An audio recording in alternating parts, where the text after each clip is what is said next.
The agenda for the module 5 is to find out why should we be managing the project scope, difference between the project scope and the product scope, and then comes up the different processes which are starting from plan scope management, collect requirements, define scope, create WBS, validate scope, control scope. Okay. So let us start with understand why do we manage the project scope. And that picture happens to be one of my favorite pictures, which gives the every meaning of why should the scope be controlled or managed. Just have a look at this picture before I explain on each of those, I would say the smaller picture within the bigger picture that way, okay? If you look at on the left hand side, the first picture, look at the picture where I'm currently putting my arrow. You'll realize the way the customer explained the project was like this. They wanted a swing to be placed, looks like swing with 3 layers. That is how the customer explained it. Now, the project leader who was there to understand, to document, he understood like this, that the swing has to go on the different branches. You look at the customer here talks about a same branch and 3 layering here. However, when the project leader was understanding it, he thought it is going to be on 2 different branches. Surprisingly, when the analyst was designing it, he could find out a problem. He says, if the situation is like this, how is the swing going to go? How is the swing going to move? Because 3 is coming in between. So he applied his mind and he designed the project like this. Unfortunately, the tree is gone from here because he has cut the tree that way. If I move on to the picture number 4, the programmer could not understand that correctly, and that's how what programmer has done. Then it was the turn of the business consultant, and you look at how the business consultant described the situation back to the customer. And this looks like a business class seat of a flight, you know. And look at from the picture 1 to picture 5. You see the difference in each of the picture. The first picture says something else. The fifth picture says something else. Okay, move on. How the project was documented? Nothing, because you have not documented it well.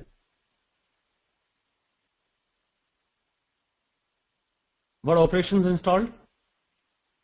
When the operation team was doing an installation, you were surprised that they could not know what to do.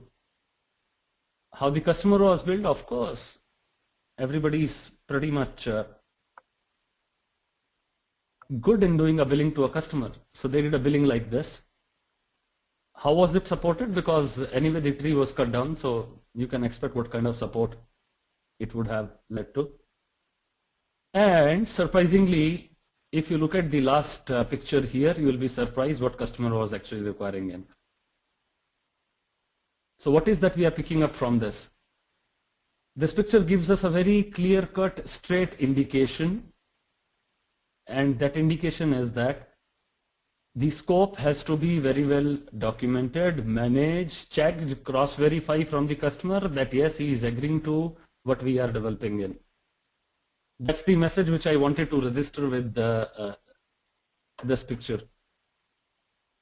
And the problem what you will be able to notice with this picture is that the one main thing which is missing is the communication, the feedback between the two team. The feedback between the two teams is something which is the missing in. If customer was communicating it like this, why is that project leader has not asked questions? Why is that he has not drawn a picture and confirmed, taken a confirmation from customer? He could have shown this picture to the customer and taken a sign off. Sir, is that what you are looking at? No. Since you have not taken a sign off, you have not taken a kind of a confirmation. And now what will happen is, consider this as an actual scenario of a software development and realize what will happen when you are trying to deliver the project. I don't think you will get your payments. there are chances that the organization also gets blacklisted because this is what you delivered and they ask something else. So whatever customer is demanding or asking, you must cross-check, cross-verify, ensure you understand it correctly, and wherever there is a need, you check up with the customer that way. Okay, so this is what is I feel like grossly missing in this chart. So that is something I would call that as a great learning here which is happening, but that should not have been the way ideally. That should not have been the way. You agree with me? So when we move on to the project, we must realize the scope has to be pretty well documented, and surprisingly what is more important for the scope is that document what is not covered in the scope. So documenting what is covered is important and good, but at the same time document what is not covered is, I would say, carrying little more weight is that way. Okay, let me move on from here. We move on to the first process of the project scope management, and this process is plan scope management. In plan scope management,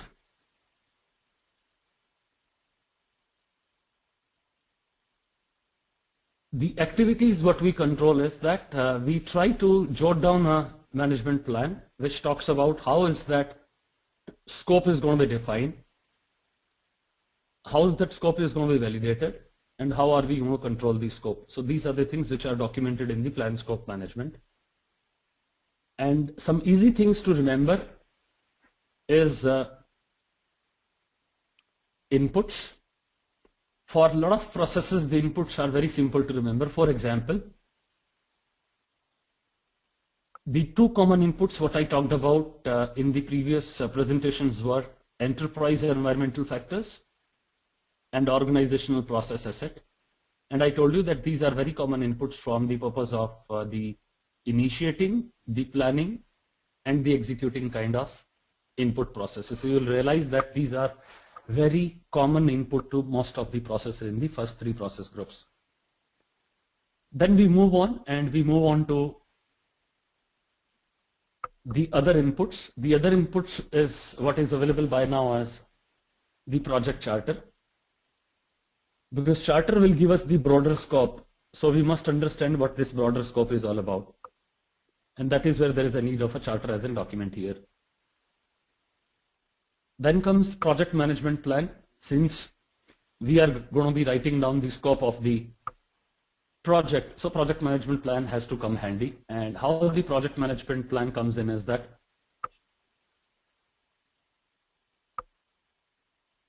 the output of the process, which is from integration management.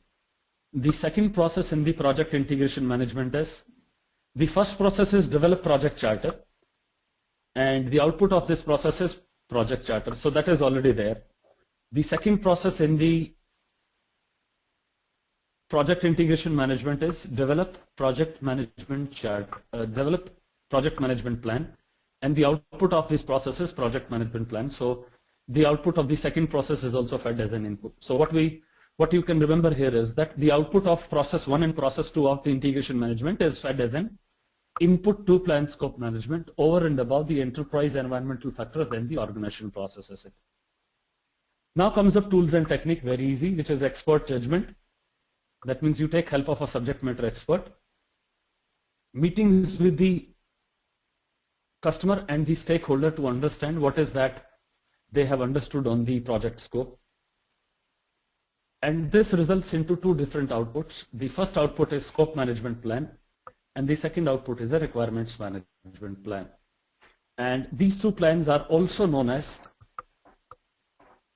one of the subsidiary plans. In fact, every knowledge area, be it the scope management or the time, the cost, the quality, the communication, the risk, procurement, stakeholder, all the respective plan area of that knowledge group, they result into a subsidiary plan. In the scope, we are getting a scope management plan, but if I'm in a quality, I'll get a quality management plan. So all these plans are known as subsidiary plans as well. So this process results into a scope management plan and a requirements management plan. Okay. Then we move on to the second process, which is second process of project scope management. And this process name is collect requirements.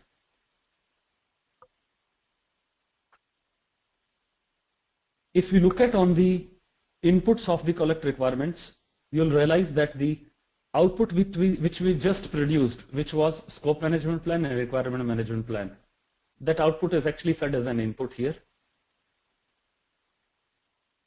Then stakeholder management plan, and why stakeholder management plan is coming here is that because you will have to speak to all the stakeholders to understand and capture all the requirements carefully.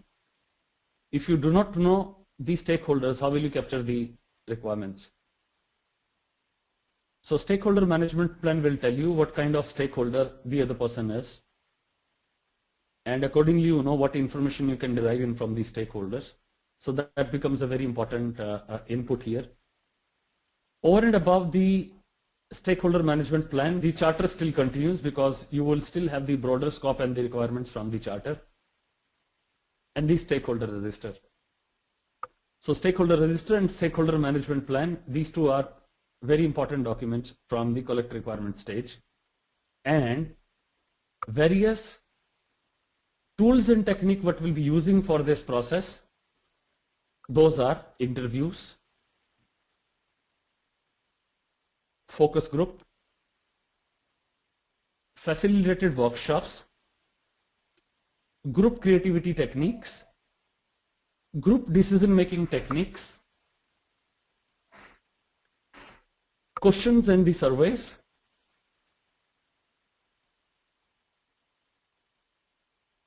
observations, prototypes, benchmarking, context diagram, document analysis. And this results into an output of requirements documentation and requirements traceability matrix. But before I go to the output, let me explain each of the tools and techniques in detail so that you understand what the tool and technique is all about. Okay.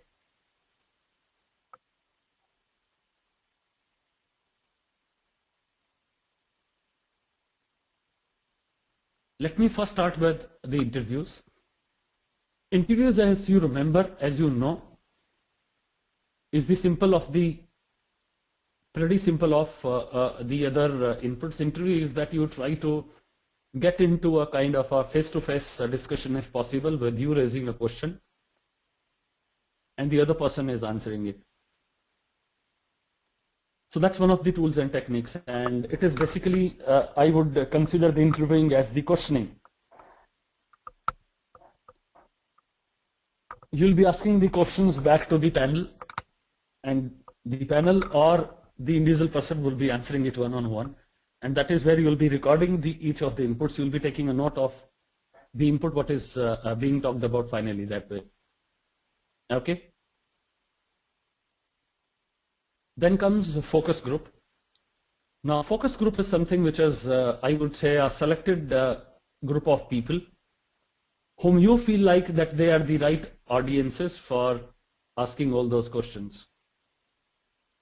So this decision of who is going to be in the focus group is very clearly known to the project management, and he would know it better that who's the right stakeholder for him that way. Okay. So focus group is, I would say, the selected subject matter experts from different functions who are the target for you to gather more information of how do you want to proceed and catch hold of the information to collect more requirements for the project. Okay.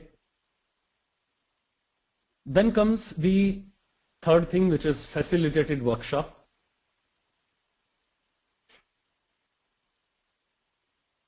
The facilitated workshop, when we talk about that there is a facilitator who conducts the workshop, and you give a theme in advance. Before you start the workshop, you give a theme in advance. And that theme majorly focuses on This theme mainly focuses on what is that we are supposed to derive the output. So what are the questions, what are the topics we are going to be discussing at. So a theme is given in the beginning, and then team is asked to collect the requirements. So that is what is called as the facilitated workshop. That means that is facilitated by a facilitator.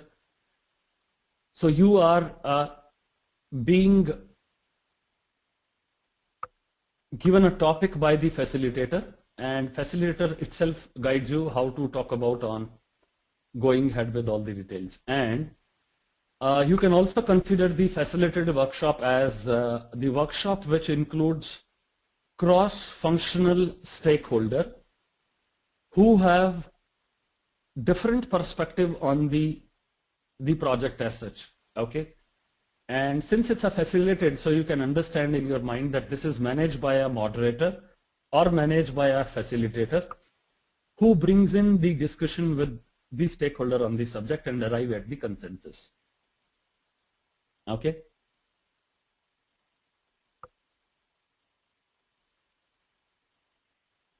The difference between the focus group and the facilitated workshop is that in the focus group, you are only bringing in the people from the different, I would say the different subject matter experts, and then the topic is being discussed, but that is not controlled or moderated by a facilitator. So that's the major difference between the focus group and the facilitated workshop. In facilitated workshop, one person acts as a moderator or as a facilitator, which is not the case with the focus group. Okay.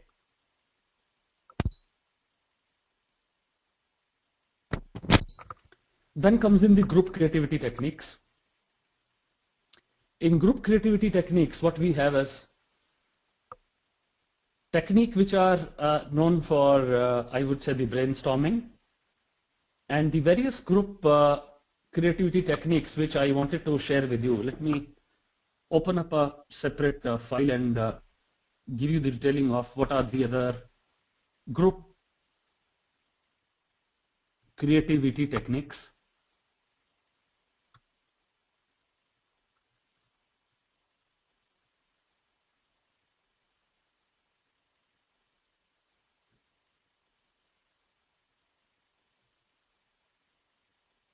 In the group creativity techniques, what I will have, number one is that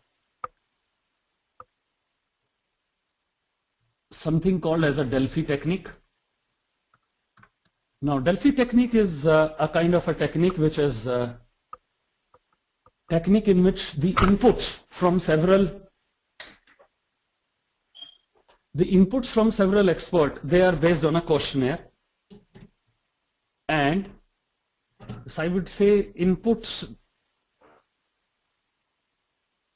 this is a technique in which we collect the inputs from rather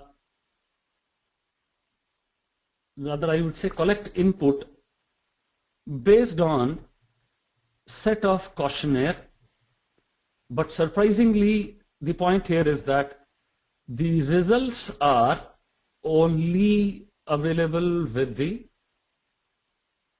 facilitator.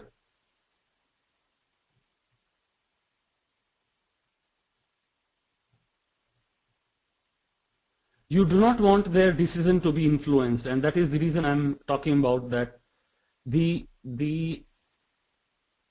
output given by the various people who are participating it, that is not shared with the team.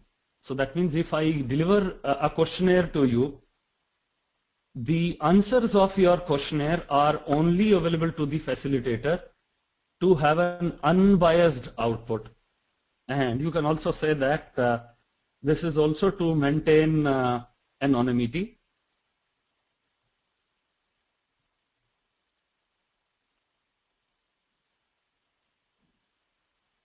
Okay. So that's the first technique in the group creativity. The second technique in the group creativity technique is known as brainstorming. Brainstorming, as you know, is a, I would say, a simple technique which helps you to basically generate and you want to collect multiple I would say feedback or multiple ideas. So brainstorming means you want to discuss on a topic and you want people to talk about it, and you will capture what they are talking about on that particular idea. That is what is called as a brainstorming. In the brainstorming, whatever the feedback is being given by any of the person, that feedback is known to everybody. So it is not that like in a Delphi technique wherein we do not share the feedback or the results with the other participants. In brainstorming, they are pretty comfortably shared with everybody else. And that is where the brainstorming happens. You talk about a topic, one person gives an idea, the other gives a feedback, the other gives an idea, the first person gives a feedback. Okay. Then comes another technique called nominal group technique. Nominal group technique, I would say, is an advanced brainstorming technique.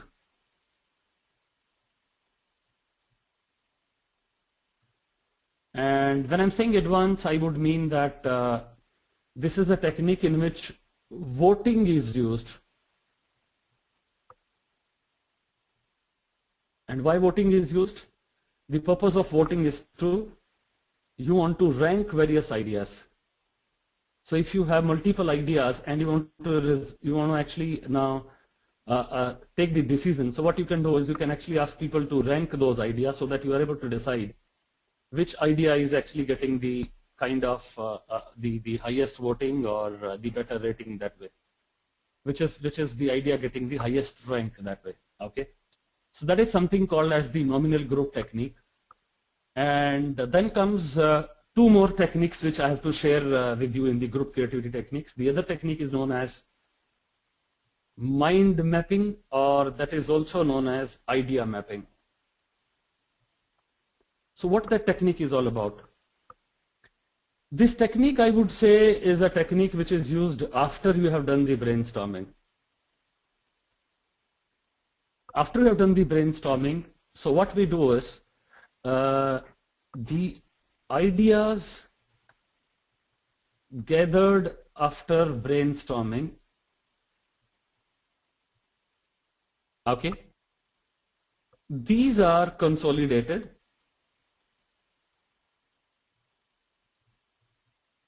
and these are consolidated on, I would say, single commonality and differences. Okay, so that is what is called about the mind mapping or an idea mapping. For example,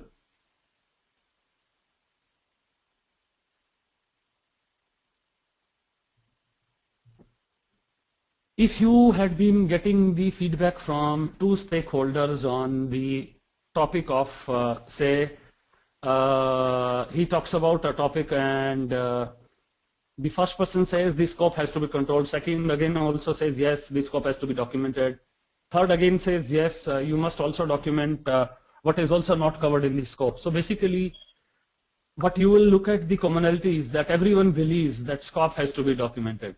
So that's a feedback coming in from all the people. Okay. So when you are actually picking up the ideas of various scope related items, what you have done is you have picked up the all items pertaining to the scope and you have placed it everything at the same place and you have written, hey, that's common about the scope what everybody is asking, and that's a difference of the opinion what people are talking about. One person says we should not do this thing about the scope. The other says no, we must do this thing about the scope. So all the areas which are positive for that topic, the topic was say project scope management. See, the topics which were positive, we have written down that as a commonality. That means which is where everybody is agreeing to. So those items were written on one side of the screen. The other side of the screens we have written down the points of differences. So that is what is called as a mind mapping or an idea mapping. And then comes up the fifth technique in the group creativity techniques, and this technique is called as the affinity diagram. And let me give you a little more details about this. This is also known as KJ method. And you will be surprised why KJ method. Why? Because This is developed by a Japanese whose name was Jiro Kawatika. That was the Japanese name. So that was developed by a Japanese whose name was Jiro Kawatika, and that's the reason it is called as a KJ method. And what this method does is that it allows large number of ideas to be sorted into the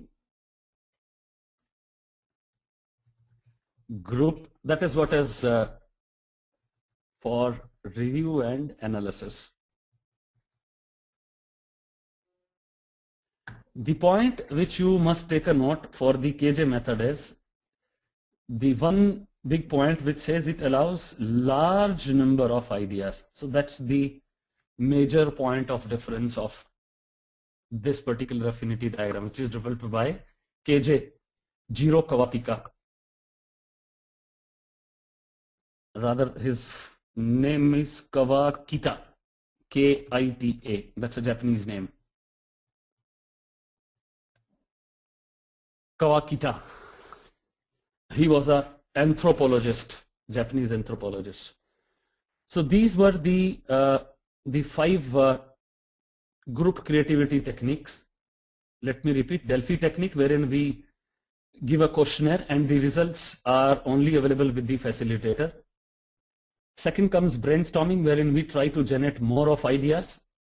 Then comes nominal group technique, wherein we used the voting, which is again an advanced brainstorming technique. By voting, we used to rank the ideas.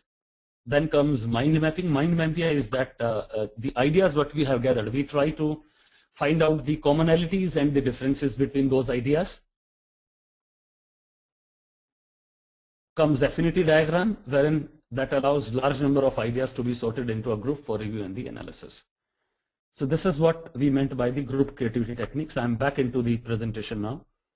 And now I move on to the group decision making techniques. Let me also tell you what is meant by the group decision making techniques. Let me share with you some more details.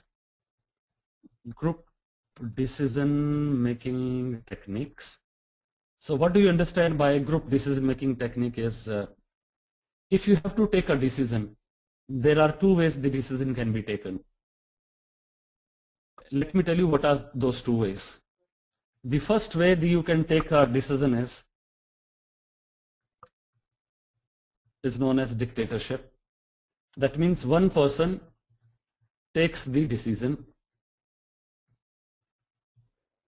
The one person takes the decision. That is something called as a dictatorship.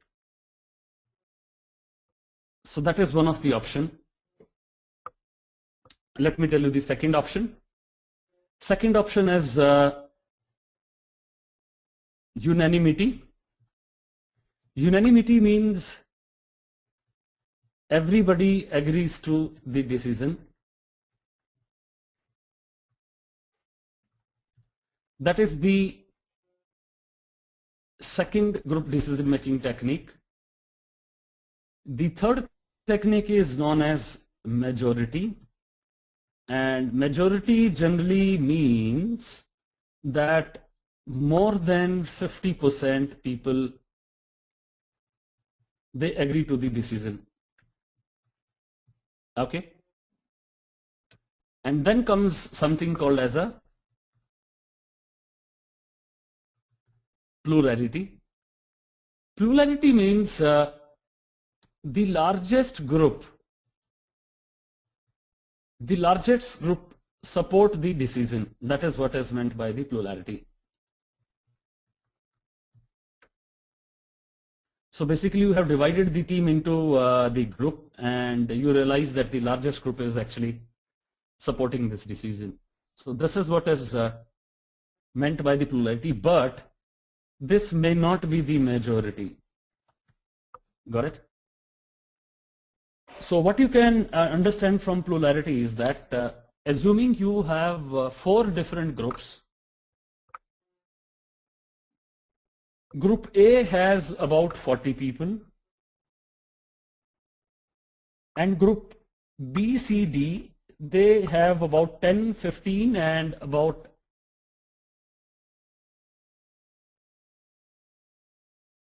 25 people. So 4 groups. First group has 40 people, the second group has 10, third has 15, fourth group has 25 people. There are 4 groups, and you realize that the group which is having the 40 people, they are deciding that, hey, this is going to be my final decision. So that is what is an example of plurality in the decision. That means the largest group is supporting the decision, but it may not be the majority. Got it? So that is what is called as the group decision making techniques. So what I shared with you is that I shared with you the group creativity techniques, and I shared with you on the group decision making techniques. Okay. So on the decision making 4 techniques, dictatorship means one gentleman wants to dictate the decision. Second, unanimity, that means everybody agrees to the decision. Third, majority, that means greater than 50% of people agree to the decision. The fourth, plurality, that means the largest group support this decision. Okay. With this, I move back on our presentation. Now you are very clear on these 2 new terminologies of the group creativity techniques and the group decision making techniques.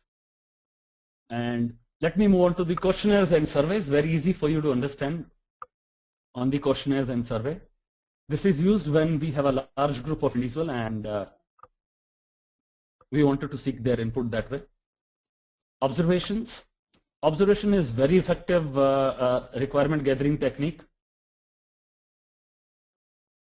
The observation means you want to know the purpose why the end user, how the end user actually uses the product and how the job is getting accomplished. There are a lot of times when the observation is done along with the customer at the customer site.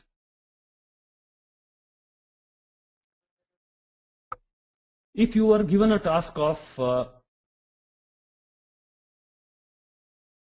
automation of the gas cylinder delivery system and their software. So maybe what customer will do is he'll actually bring you back to his actual site where he's doing the distribution of the cylinders. So you know what are the documents he is needing it, what are the questions he is asking it, what is that he has to give as a receipt to the customer, what is that he has to produce a kind of a receipt for records for giving it to the oil marketing companies.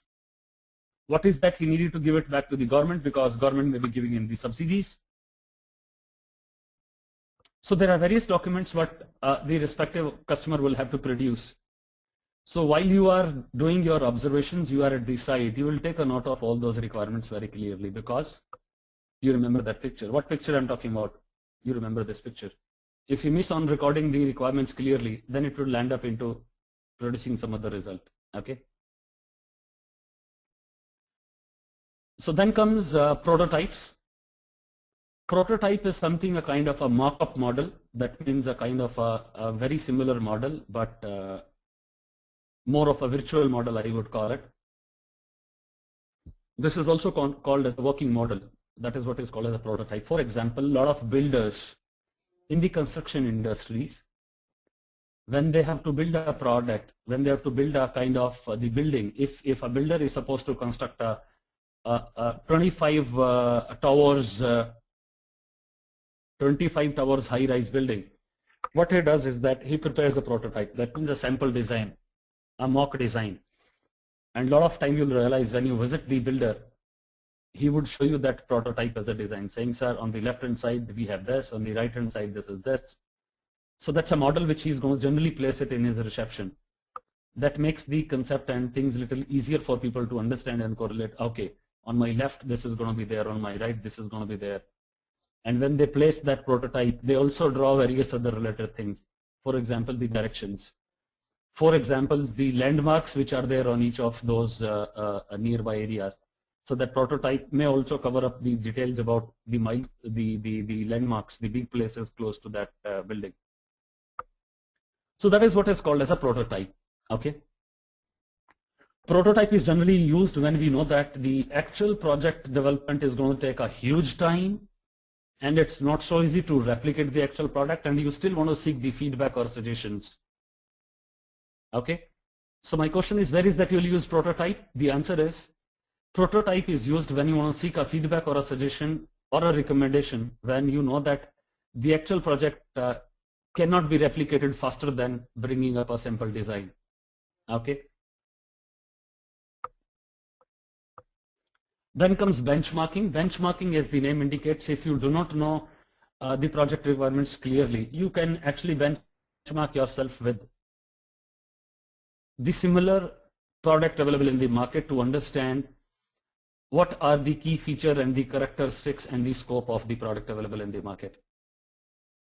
For example, if you are planning to pick up the features of a smartphone,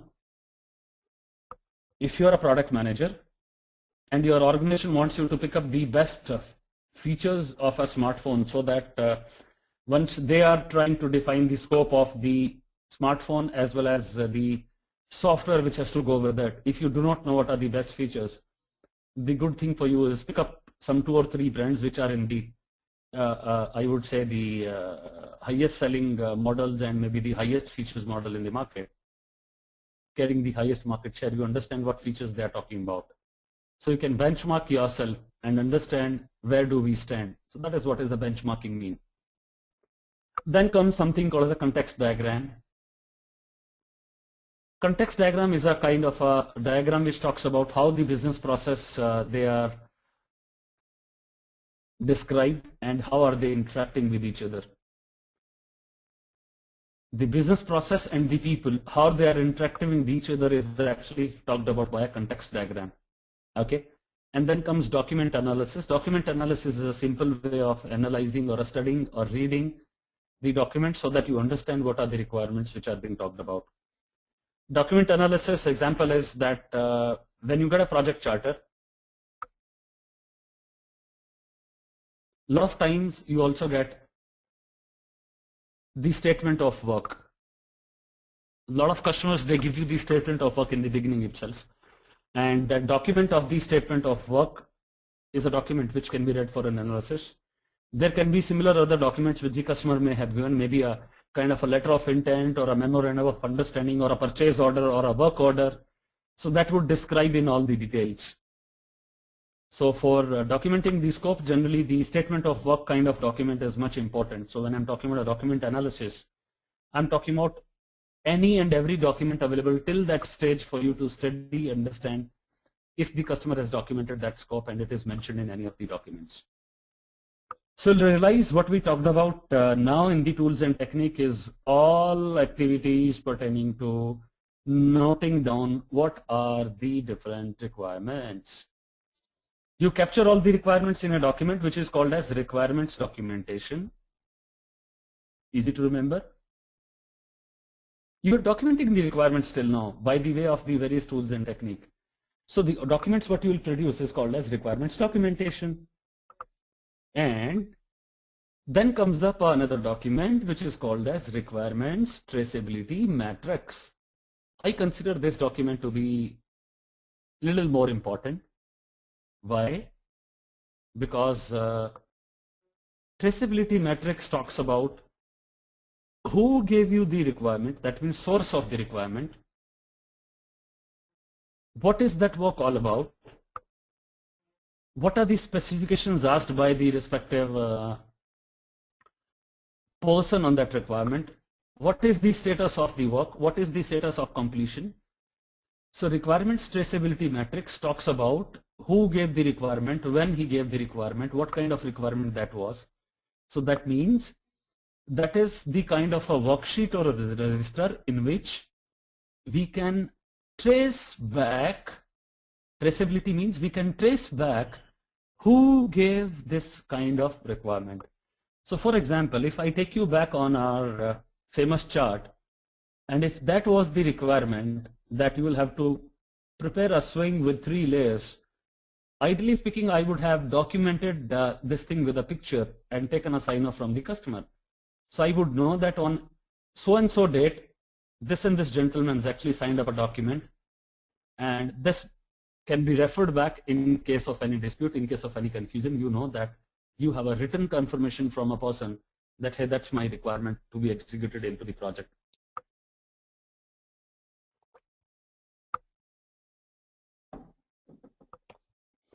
Got it? So we are clear on various collect requirements stages. Let me summarize those stages all over again. So we talked about group creativity techniques, brainstorming, nominal group technique, Delphi technique, idea or mind mapping, affinity diagram. Got it? We talked about group decision making techniques, unanimity, majority, plurality, dictatorship. We talked about benchmarking, comparing your practices with the comparable organizations to identify what are the best practices, generate ideas for improvement, and that will provide a basis for measuring performance. Okay. Now let us look at the example of the mind mapping. Okay.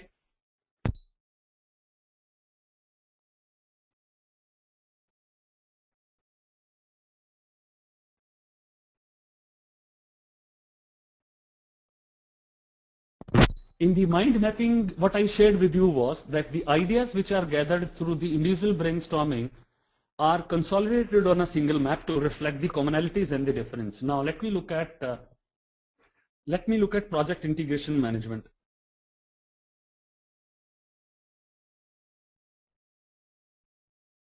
Now, if I look back on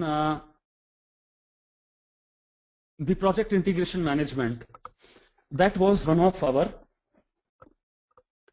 project integration management was one of our knowledge areas what we discussed, which is mentioned here in this diagram. Now, there are 6 processes of the project integration management. The first is the develop project charter.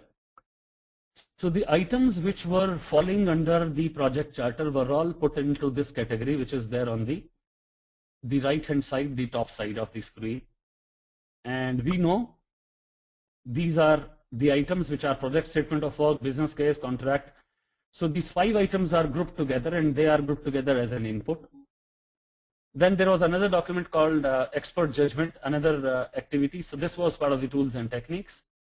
The third was output, which was part of project charter. So what we have done is the items which were common to the develop project charter, we have sorted them out. We have kind of put together all the ideas on the map. Now look at whatever ideas people gave it. All ideas were put onto a single page, and then we could find out what were the commonalities. Like we realized that the first 4 items were the items of the input, so the commonality was an input. If I move back on the lower bottom portion, right hand side of the chart, you look at my cursor. The items which are mentioned, the blue clear here, we realized that these items were the items which were part of the, the commonality between them were the output. Realize all of them were part of the output of a process, and the process was known as direct and managed project execution. So that is what has now give you an indication of what the mind map was all about. Then I talked about a context diagram, and I told you that context diagram talks about how the people and the business processes are interacting with each other. That is what is meant by a context diagram. Look at, you have IT staff, you have software installation and process going on. So you will evaluate the software, people will respond to your request. You will have some vendor who will supply you the software, you will receive some request from them. So that's how you have to interact with the people. So various job or the task what you have to do, during that task you will relate with the various people. So why this is important for us to understand? The reason is very simple.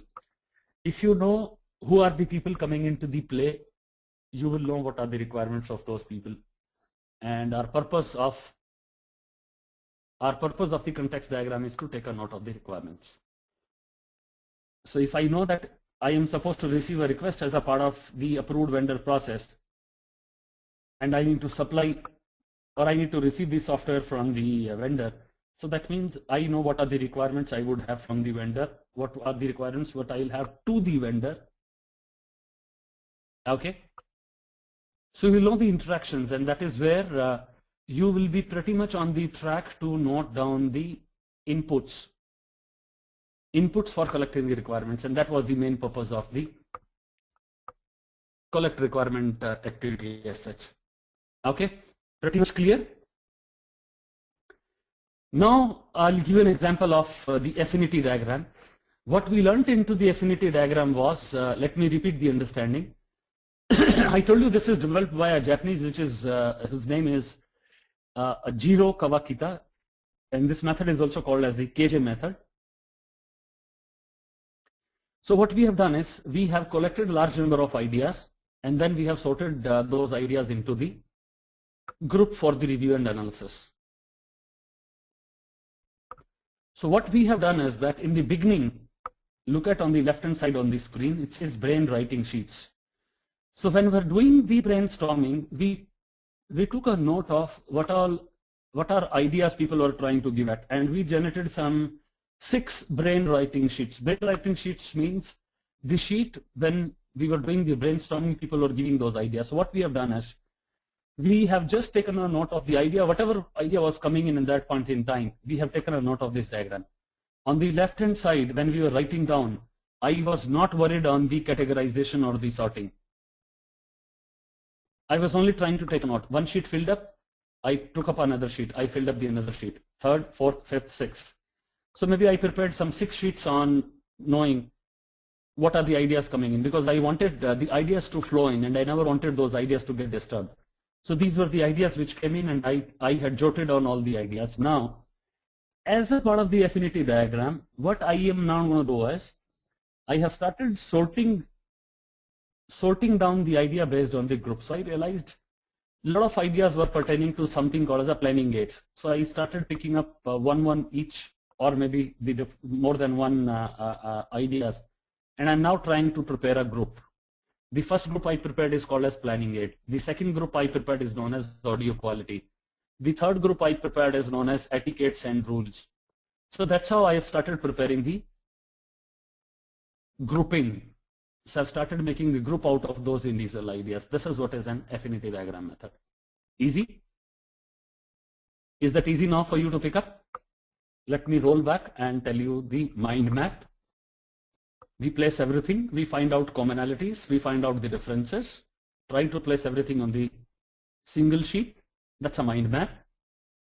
We talked about context diagram to find out how the people and the processes are related with each other. We talked about affinity diagram, that how the individual ideas, they are grouped together to form up to sort out and form up that group. Okay. We talked about the outputs. The first output we talked about, if you look back on the screen, the requirements documentation. That means we document all the requirements. Second, we talked about requirements traceability metrics. And let me also go back one stage before. We generated a document here called as requirements management plan. Now let me share with you something more. Let me share with you what do you mean by the requirements management plan. So requirements management plan means I try to document on how the scope verification has to be performed, how the scope is going to be controlled, how the scope is going to be defined, how the work breakdown structure will be created, and how the detailed project scope statement will be created. So all these sub portions are part of the requirements management plan. Okay, and this document was the input for a collect requirements stage, and requirements management plan was an output produced by the plan scope management. Got it? I talked about requirements traceability matrix. That's a table which requires you to find out the origin so that we are able to trace the document well. What it should contain is the business need, what is the business need of that requirement, the objective, the scope, the design, the development, the strategies, the test scenarios. These are all part of the process of preparation of the requirements documentation and the requirements traceability matrix. Okay, and we are still calling that as the a message saying we are trying to break down the high level requirements to the more detailed requirements as a part of this process. Okay, so that is what is called as the requirement traceability matrix. The matrix in a practical way looks like this. That's a sample of the requirements traceability matrix. The project name, the cost center, the project description. You write down the various requirements. You'll say requirements description, write down requirement number 1. What is the business need? What are the objectives? What is the WBS deliverable? What is the project design, project development? So we'll try to take a note of the requirement like this. Considering the requirement has changed now to 002, so you have other separate field. Okay, so that's a very basic sample for you to understand what do you mean by the requirements traceability matrix and the template. I'm sure a lot of you who are belonging to the software industry, you would be already familiar with the requirements traceability matrix, I'm sure. Because that's a requirement, this document comes up pretty much in the beginning when the team is trying to gather the details from the customer to know of all the exact requirements before you start developing on a project and before the software development starts. And that would call for a lot of meetings with customer. The team leader and a lot of subject matter experts, they travel down to the customer or the customer comes down to your place, and then you try to basically conduct a one-day workshop or a two-day workshop to gather all those requirements. And a lot of organizations I have seen nowadays, they do a recording of that discussion. When the discussion happens pertaining to this kind of requirements, they do a recording. Okay? Clear? Let me move further from here. Let me move on to the next process now, which is called as the define scope. As the name indicates, this process helps us to correctly note down what the scope is all about. We try to document the scope, and what are the documents I would be requiring it to define the scope. Starts with the input. The first input is a scope management plan. Scope management plan comes out from the first process of project scope management, which is plan scope management. Charter comes out from develop project charter, the first process of project integration management. Requirements documentation comes in from a previous process. The process name was collect requirements. Okay. So define scope, we learned scope management plan comes out from plan scope management. Project charter comes out from develop project charter.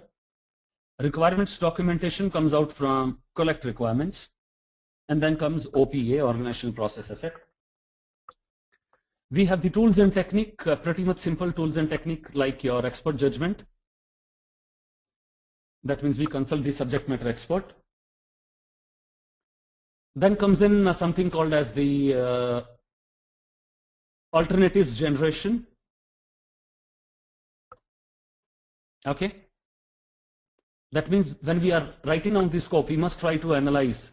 We must try to analyze the product. That is number one. For example, if my product is going to be a smartphone, so I must analyze how my product is going to be. I must look at the alternates which can be generated. The variants which can be generated is the alternates. And the another tools and technique is the facilitated workshop. I told you the facilitated workshop would mean that the workshops which are primarily conducted with the help of the moderator or the facilitator, and he is the one who controls and the workshop so that the consensus is arrived. Okay. This process results into the project scope statement as an output and project document updates. Now there is a difference between the statement of work and the project scope statement. You must learn. Statement of work is mostly coming up as an input to the project charter, develop project charter process. Okay.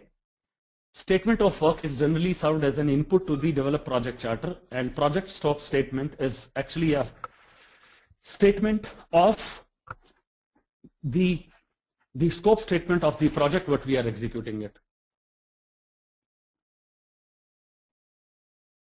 This is still not the project scope statement is still not the scope baseline. Let me tell you that as well. The baseline is not generated as a part of this process. I'll explain this to you in the next process when we move on, and I'll tell you what do you mean by the baseline as such and what all the contents baseline has that way. Okay. So this finishes up the define scope process, and now comes up the difference between the product scope and the project scope. Let me first bring in your attention to the inner circle on the picture. The inner circle talks about the product scope. It talks about the functional requirement, the non-functional requirement, what kind of interface, user interface it will have, what kind of implicit requirements it will have. So this is something we are talking about more on the product, what we are supposed to produce. Now look at the circle which is there in the green color. The shading area which is there in the green color. This is what is talking about the project scope. That means how we are going to perform the work to deliver the results what we talked about. We are talking about various status reports, the defect management, the project artifacts, how it's going to be the schedule, how we are going to be training the users. So when we are in a green circle, we are talking about more on the project. When we are in the pink or a red circle, we are talking about the product scope. That means we talk about more on the features of the product as such, the functions, functionality and the features of the project. Okay. The scope statement, project scope statement should carry the project objectives, the project description. To be precise, it's the project scope description, the project requirements, the boundaries, the deliverables, the acceptance criteria. Acceptance criteria is very much an important activity because once you create a particular, once you finish a particular phase, once you finish a particular process, you can actually look at what's the criteria given by a customer and my result is matching up to the acceptable criteria or not. The assumptions, the constraints, and when you are defining the project scope statement, I'm sure you would know the initial risk, schedule milestones,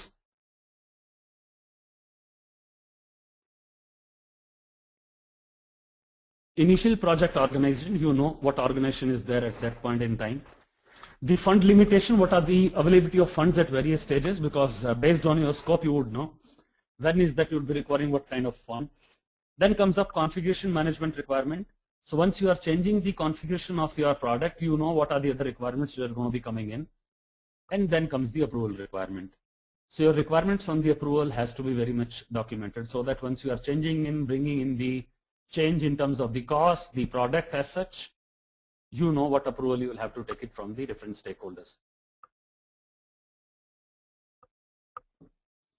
These should be the part of the project scope statement. Now, before we go further, you must know and understand the difference between the project charter versus the project scope statement. At no point in time you should be confused between these two documents. Let me first start with the project charter, and let me start from the lowest line item first in the project charter. So when a project charter is issued, we understand the charter will contain the name and authority of the sponsor who's authorizing the project charter. I'm sure you are very clear in this.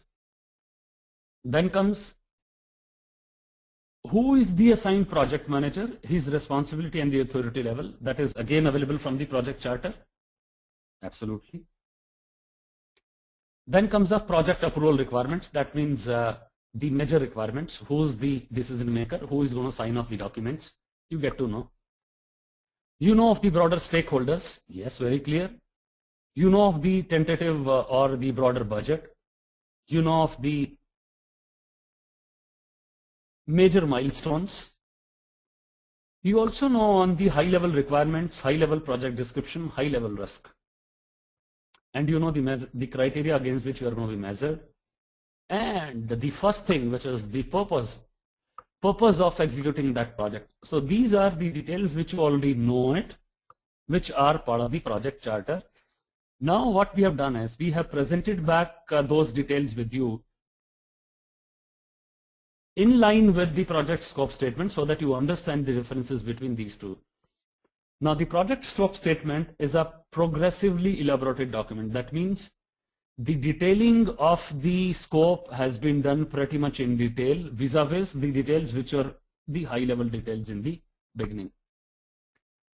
And these high level requirements are now pretty much in details talked about here. We have written down the acceptance criteria. We have also written down the deliverables, what we are going to be delivering it, the exclusion, the constraints, the assumptions. So that means project scope statement is a much detailed document when we talk about on the scope, and it is only related with the scope. The scope statement document is not talking about the authority, the project manager, the stakeholder, the budget and stuff. No, it is not talking about all of the things here.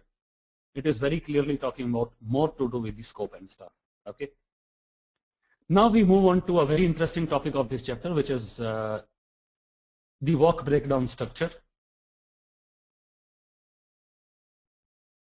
I have shared with you the portion of the work breakdown structure when we were discussing the module 3, when we were discussing of various knowledge areas and various process groups. I remember some of you have asked the question saying, what is that we meant by the WBS and stuff, and that is where we have got deep into it. So today when I'm actually trying to cover up this topic again, I think it would be a kind of a refresher for you because you have already seen some of those WBS structures already. So let me first talk about what is that which is covered in the WBS. Let me start with the inputs first. The inputs to the WBS are scope management plan, where the scope management plan is coming in from the previous process. The first process, I would call it, the plan scope management was the process which results into an output of scope management plan. Second input, which is a project scope statement, which just came out from the defined scope. The process was defined scope. The third input, which is requirements documentation, was an output of collect requirements. You also know this. And then comes our two standard inputs, which is enterprise environmental factors, which is EEF, and OPA, which is organizational process asset. Now the tools and technique which is going to be very important for creating the work breakdown structure is the technique known as decomposition. Decomposition would also mean delayering. Delayering means breaking down the activities into the various sub-layers or sub-activities. That is what is meant by a decomposition. We will learn that in detail. And then comes expert judgment. That means you consult with the subject matter experts. And now you know, once you look at the output, you know which is the process which results into a scope baseline. So create WBS is a process which results into a scope baseline. Okay. Generally people get confused. People get confused with this output and they assume that the scope baseline is produced by a defined scope, which is wrong. The defined scope process generates project scope statement. It is not generating the scope baseline, it is generating the project scope statement.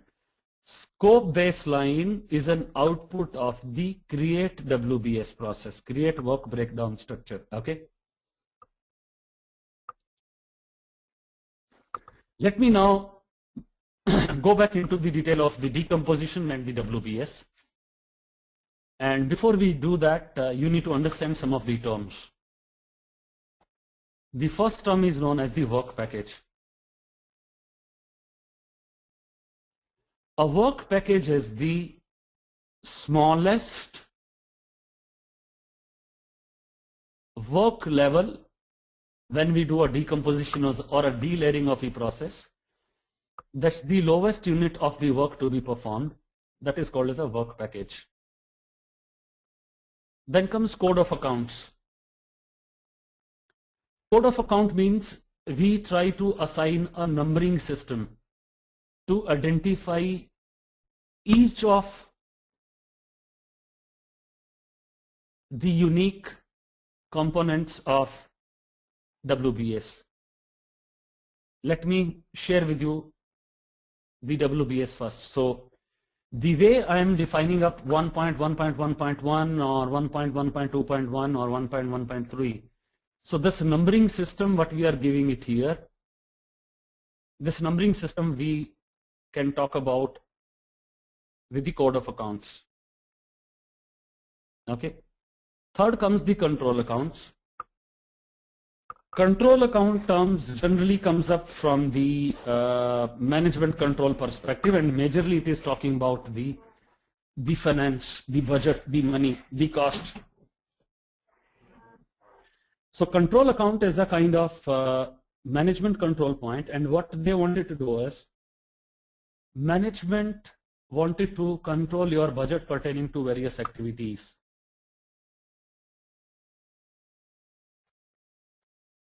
So what they wanted to do is they wanted to define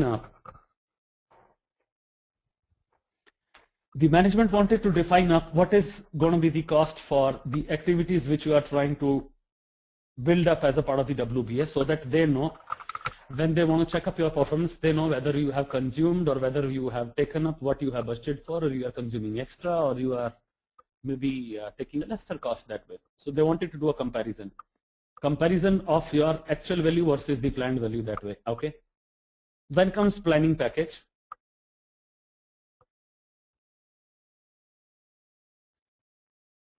So our WBS component, WBS, you remember I talk about WBS means work breakdown structure.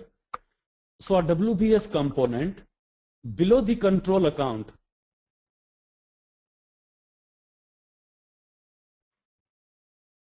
with some known work content but without the detailing is known as the planning package. And then comes the rolling wave planning, and I told you rolling wave planning means kind of a progressive elaboration. That means as and when we progress through the project, the details are clarified in a much bigger details to us. So that is what is meant by the rolling wave planning. Okay. Now I share with you this diagram. This is known as the sample work breakdown structure. The name of the major activity here is called as the value management system project, and now this project has 4 major activities which are available to you in the screen in the blue color. You look at 4 blocks, 1.2, 1.1, 1.2, 1.3, 1.4. The first block says need assessment, second says standards development, third says system engineering, the fourth says project management. So this is the first layer of the first recomposition of the project what was being talked about. Then comes the second layering. And since the screen space was a little short, you will realize that we have shown a decomposition only of the activity number 1. And if you follow through this line, you will realize that the sublayering of the 1.1 is done here. And it says 1.1.1, 1.1.2, 1.1.3, 1.1.4. So that means we are decomposing this particular activity into further sublayer, and each of those 4 activities are further subdivided. And if I give an example of the 1.1.3.1, with the example of 1.1.3.2, so with the numbering system, you can realize this is the 3rd layer or the 4th layer. You can correlate that this belongs to which process. The process, for example, here is the 1.1. Now if I go back and talk about the control accounts and stuff, I talk about the control accounts pertaining to,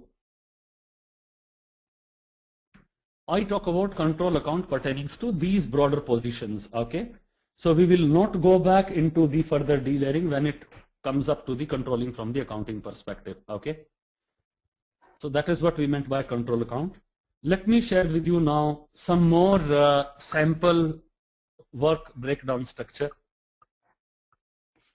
That's another work breakdown structure which is from a software product release. But surprisingly, you will find out that the numbering which you have actually seen at the 1.1, 1.2, 1.3 has not been applied to this WBS as of now. So that is a job to be done. said the job is not yet completed, the job is yet to be executed. Okay.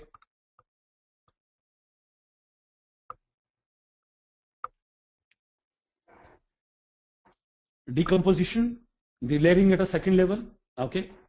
Let me share with you now one more sample work breakdown structure.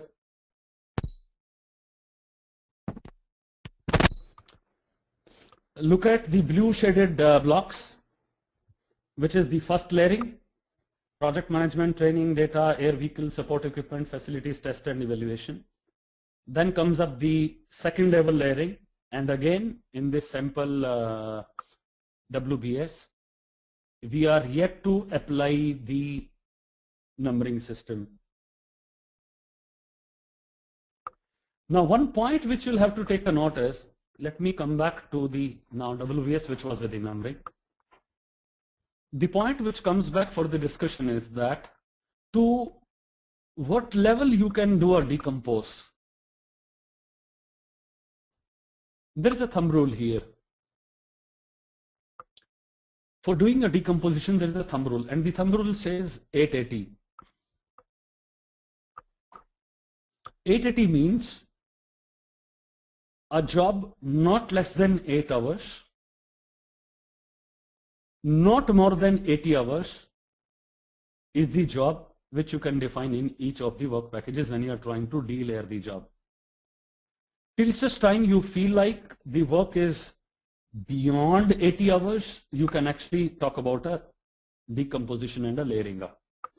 You can do one more level of layering if you feel like you have still not been able to reach to the 880 stage. 8 hours, 80 hours, remember, not less than 8 hours, not more than 80 hours. If you follow that rule, that is what is the rule followed up for preparing the decomposition. Got it? Then comes up the second item, which is called as the WBS dictionary.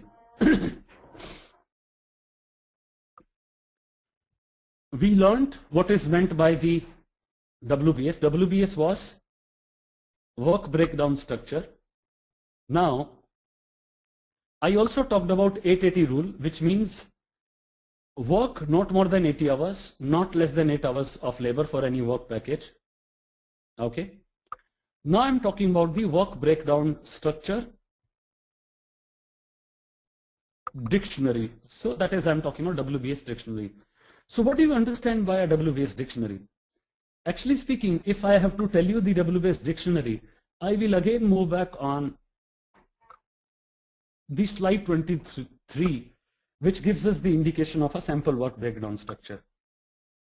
Now, when I'm trying to create the decomposition, I'm trying to write down the activities with various layering. I am decomposing this to 2 level or a 3 level. And the wordings which are coming up here, for example, the wording here says 1.1.3.2, and the activity is known as alternative analysis. So if you want me to give you more details on this particular activity, then the more detailing of this activity is covered up in the document called as the WBS dictionary. So WBS dictionary is a document which talks about the detailed attributes of a particular activity in the work breakdown structure. And what we cover up as a part of the WBS dictionary is the task number, the description of the task, the honors, the estimate level of effort which we are going to take in that particular activity. Now, if you try to read out with me on the various contents what the WBS dictionary should contain, it starts with the project name, who is going to be the work breakdown structure owner, what is the name of the activity, what is the ID, what is the parent ID. Okay. So parent ID would means if I'm actually defining up a structure which is 1.1.3.2, I know I am talking about the parent activity as alternates development, And in that parent activity, I'm talking about another parent, which is 1.1. Okay, got it? Now I'm back on the dictionary again. It must contain about the deliverable description. In the WBS, you have very limited space. Okay, so you write down the smaller description of the activities in the block, because block is pretty short, so you can't define that activity in detail. So detailed definition of the WBS is covered up in the WBS dictionary here. We also take down the various acceptance criteria, the assumptions, the resources assigned, WBS dependency, the tentative cost, and who is supposed to be approving this. Okay. So this covers up our WBS dictionary. That's a sample available to you for a WBS dictionary that at least it should contain the details which are being talked about. When is that you are going to start this activity? When is that activity is going to be finished? Okay. Remember one thing, the WBS, what you are creating it as a part of this process now, this becomes the basis of various other processes going forward from here. It becomes a very important document.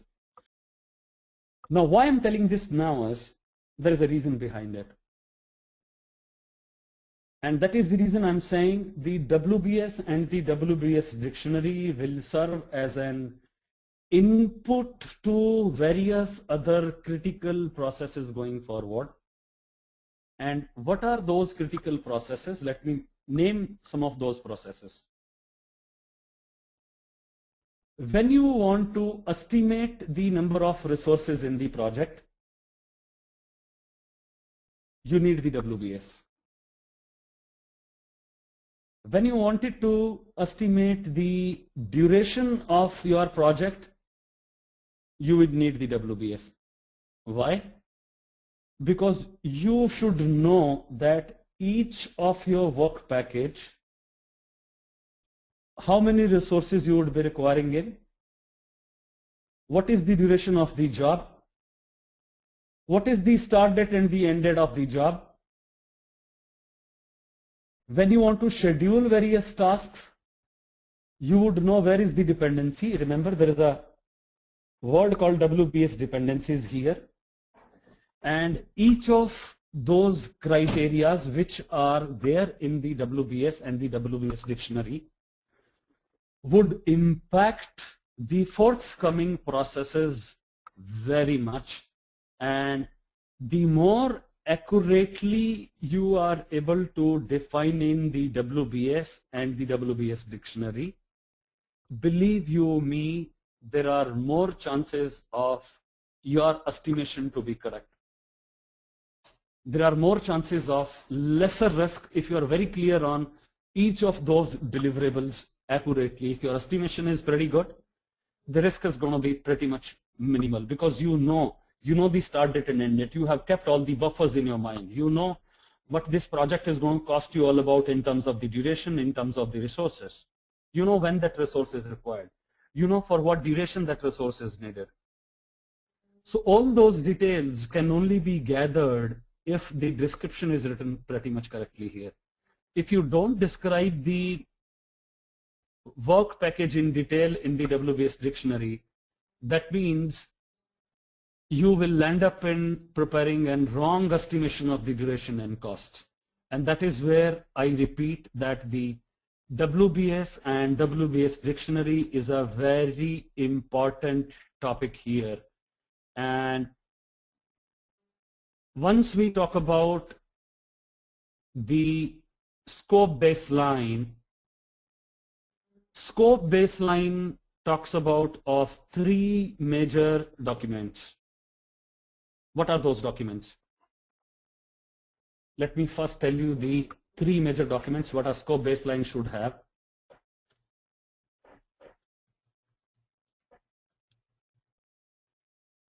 It should have, number one, project scope statement.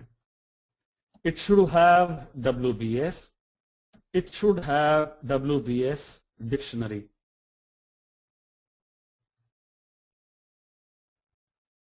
Okay, remember, Scope baseline would mean how many documents? Scope baseline would mean 3 documents. Number 1, project scope statement. Number 2, WBS. Number 3, WBS dictionary. So when we move forward in the various other processes in the project management, if we are going to use the word as a scope baseline, so by default understand then the scope baseline means what? The project scope statement, the WBS, and the WBS dictionary. So when you are using the scope baseline as an input to any of the processes now onwards, have a very clear-cut, thorough understanding in your mind that we are talking about the project scope statement, WBS, and WBS dictionary. So when a word scope baseline is going to cover up, it will contain these 3 documents. Okay, I'll return back on the WBS dictionary template. You are very clear now. With this, the create WBS process is through. But before I say that, let me share with you again the 2 outputs what this process produces. One is the scope baseline, we already know. The second is a project document update. Okay. Now let me move on to the next process. Next process is validate scope. Validate scope is part of the controlling process, and if you remember the project scope management processes, what we talked about was processes in project scope management. What we talked about was, we started off with plan. I said write down plan, scope, management. Remember the 47 processes the way we had written down. And I gave you a term called de-seed. I said write.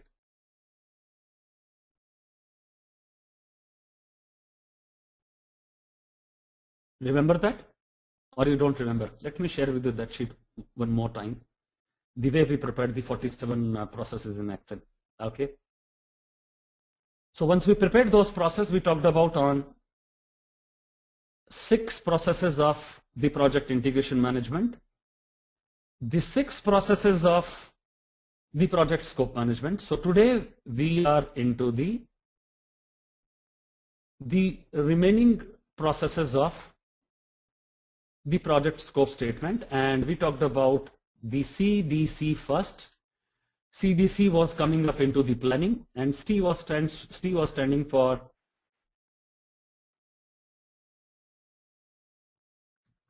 collect requirements. Now we will be able to recall because you will have done the processes already. Define scope, create WBS. Now this remains on one side because all this was coming up into the planning, and then there was something which was coming up into the monitoring and control. And there were 2 processes coming up in the monitoring and control here. The one was validate scope, the other was control scope.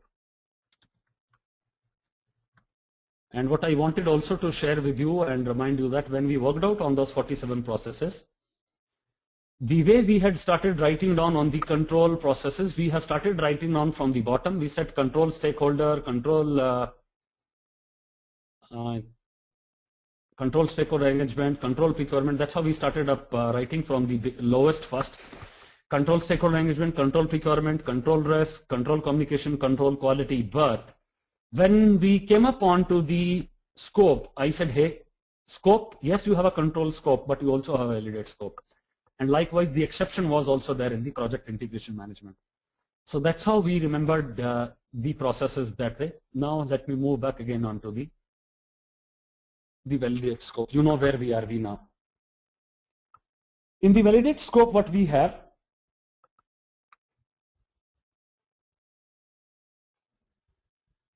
project management plan, which is there as an input, requirements documentation, requirements traceability matrix. Both the inputs which are on the requirements comes in from the collect requirements. The project management plan comes in from which one? Which one? Develop project management plan is a project management plan. That is the second process of the project integration management. Validated deliverables comes in from a different process. We will cover that later when we talk of the different module. The validated deliverables comes in from one of the execution processes, okay?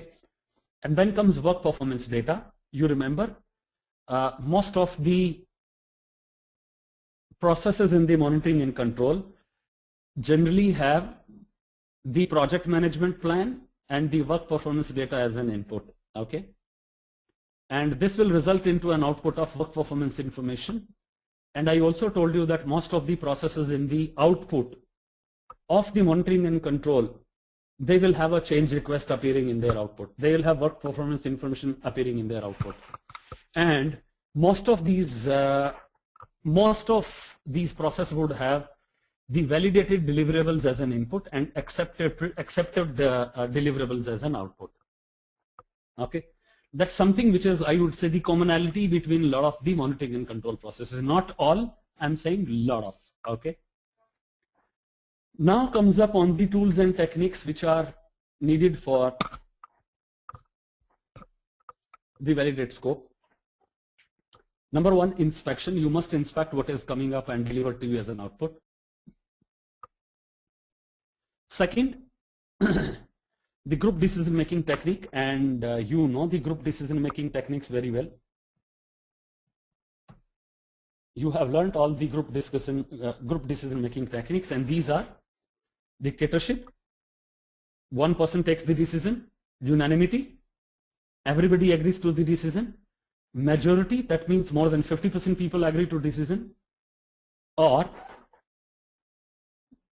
plurality, that means largest group supports the decision. Okay,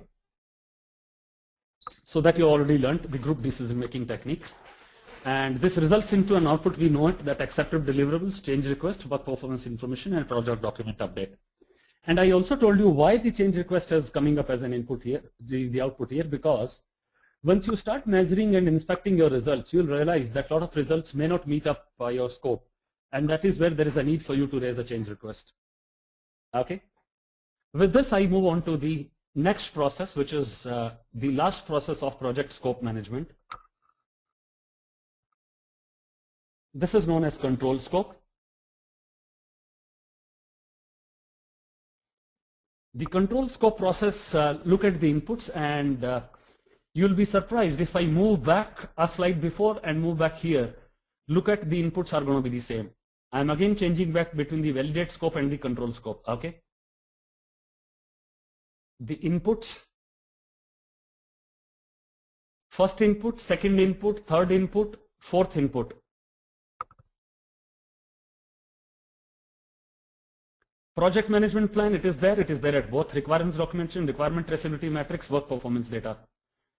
Now the validate scope, if you look at, the only thing which is different between these two is that the control scope carries a organizational process asset as an input. However, the validate scope was carrying the deliverables, validated deliverables as an input. So that's the only difference between the two inputs of the processes. I'm back into the control scope now. Okay.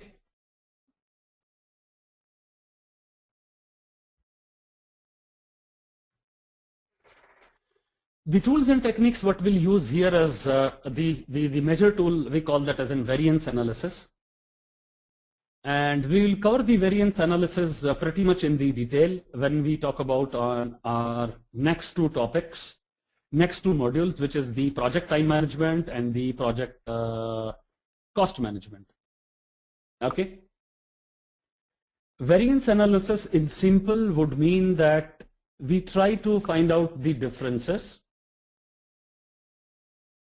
between what was planned versus what was getting delivered, and that's how we call that as in finding out the variance.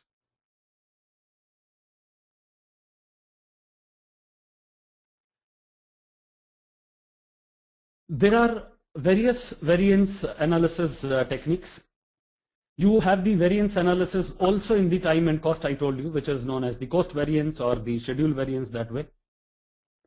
So that's how we try to calculate the measure our scope, that what was supposed to be getting delivered and how are we there. So if we have agreed upon on some acceptable criteria in the beginning, we try to compare whether that acceptable criteria is getting measured or not, and that is how we calculate the variance there. Now, since we have work performance data as an input, so we know what is going to be the output, work performance information. Since that process is part of the controlling, monitoring and control, so change request comes into the picture. If you feed in project management plan as an update, most likely it will result into a project management plan update. OPA was fed as an input, the OPA update becomes an output, and then comes project document updates.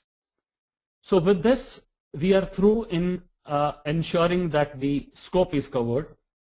So all in all, in summary, the control scope process talks about on ensuring that the status of the project and the project scope that is well managed with the scope baseline. And remember, the scope baseline becomes the reference point to calculate any of the variances.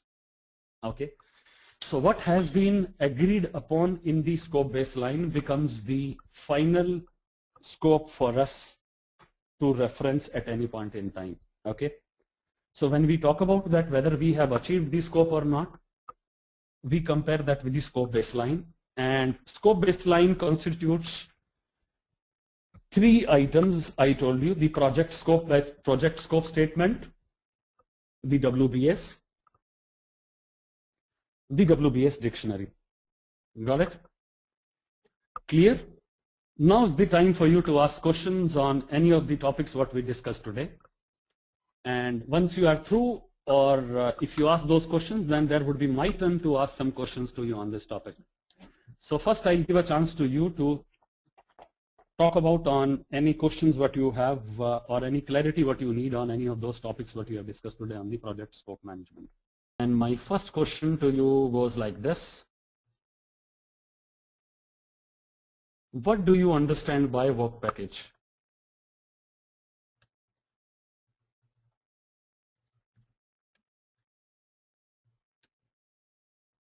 I'll give you the options to choose from. Option A, project charter document. Option B, description of work and attributes. Option C, a required level of reporting. Option D, lowest level of work in WBS. So that's a question to you guys.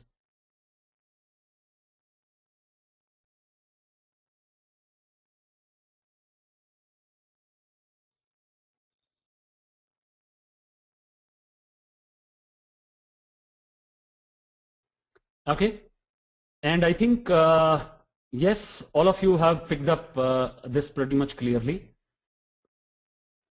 Let me bring in some more questions to you on the project scope management.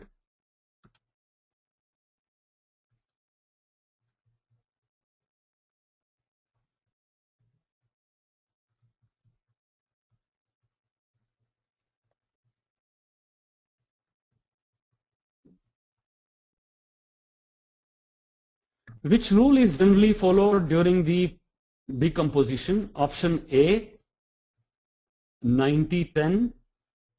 Option 2 says 80-20. Option C says 8-80. And option D says 30-70. Which is the general rule which is followed during the decomposition level?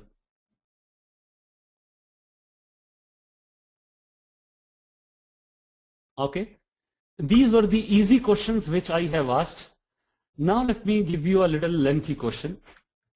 Okay.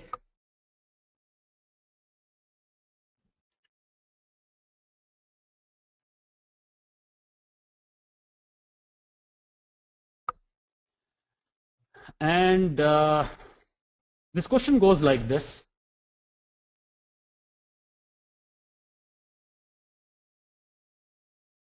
This question says,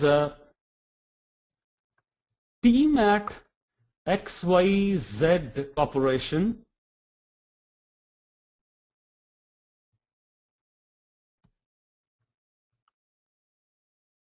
they started discussing on prototype for a new smartphone model,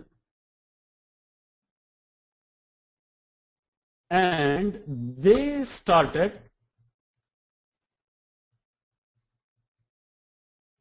ranking the ideas as per people voting. Which technique they are using it?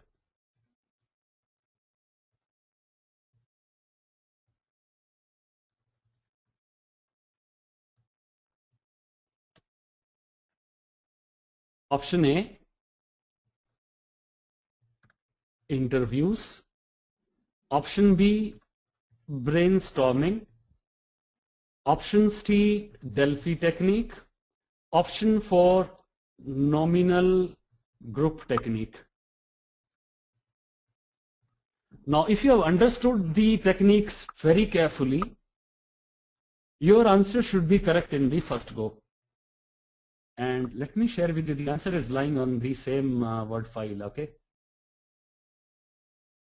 If you are able to look at my screen, look at I mentioned, that's an advanced brainstorming technique wherein voting is used to rank the ideas. Got it?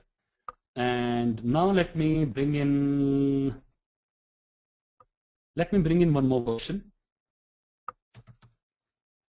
This question, let it be little more tricky and lengthy, because all the other questions I believe was little, they were little simple. Now let me not give you a simple question. I want to complicate one question for you. At least one complicated question should be there. Let me see whether you are able to pick up my easy question. Sorry, the complicated one, but written in an easy way. You are working for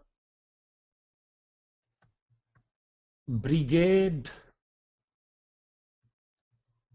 Constructions.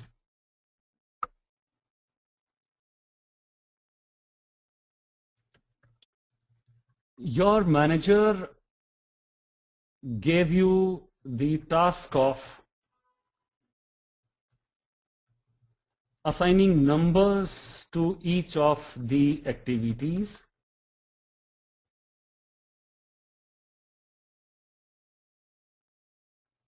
And question goes like this: which of the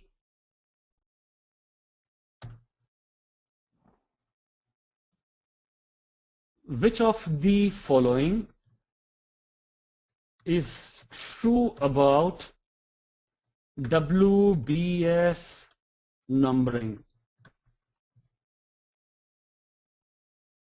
And the options are: A, numbering system is a unique identifier known as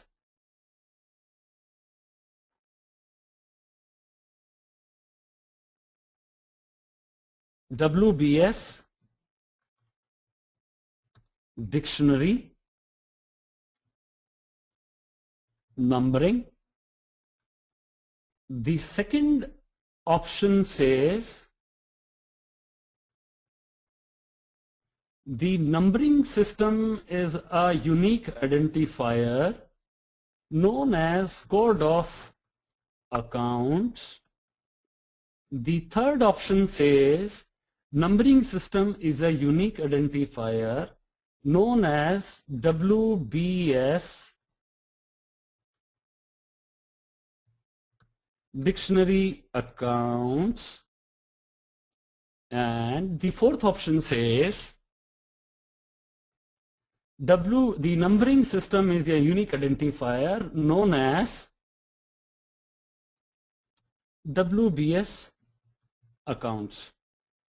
So surprisingly, the phrase still be known as, you'll be finding that phrase is common to all the answers. So don't try to rush in order to answer your question. Don't try to rush to answer this question, okay? Now try to read out on the different words which are pretty much visible to you, okay?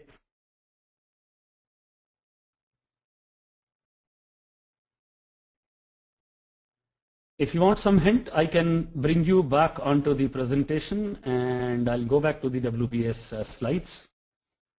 I'll give you a hint, but I will not speak out. You need to pick up the hint on your own.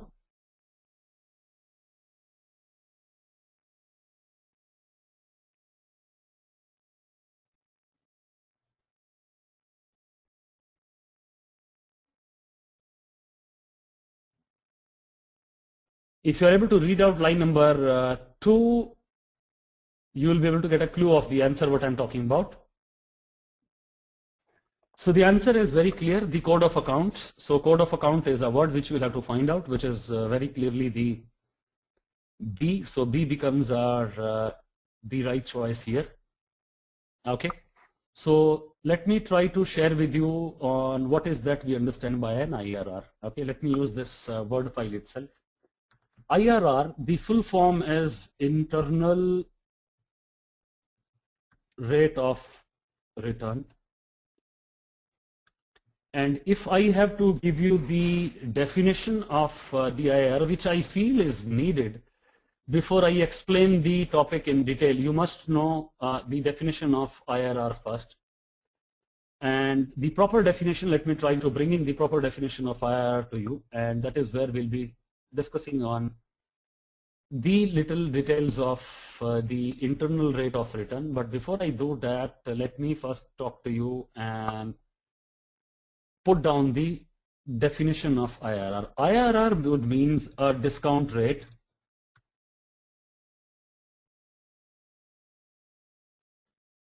when present value of cash flows equals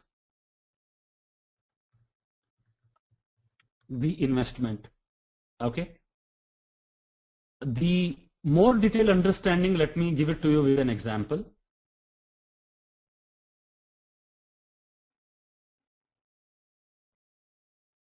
You invested $10,000. Let me take that as an example. You invested $10,000 in a business, and you realize that within the 3 years,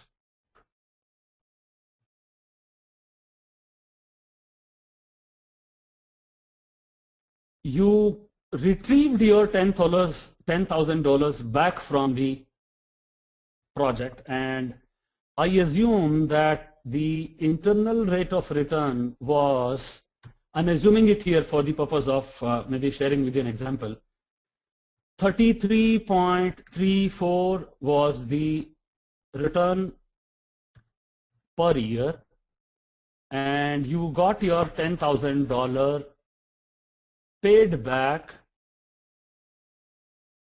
in 3 years flat. So if I have an example like this, then the internal rate of return becomes 33.34%. That becomes my IRR, and 3 years, that become my payback period.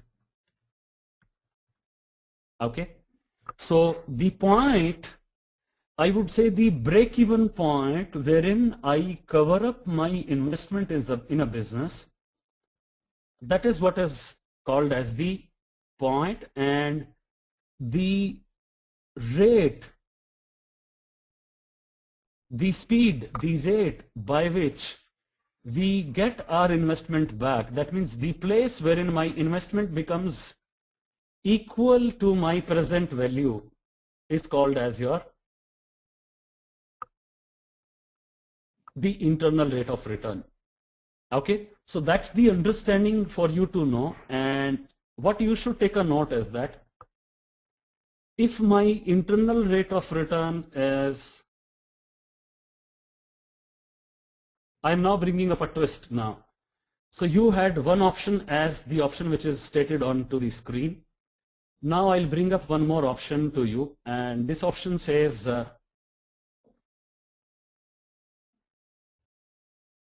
so you have two options now on your screen.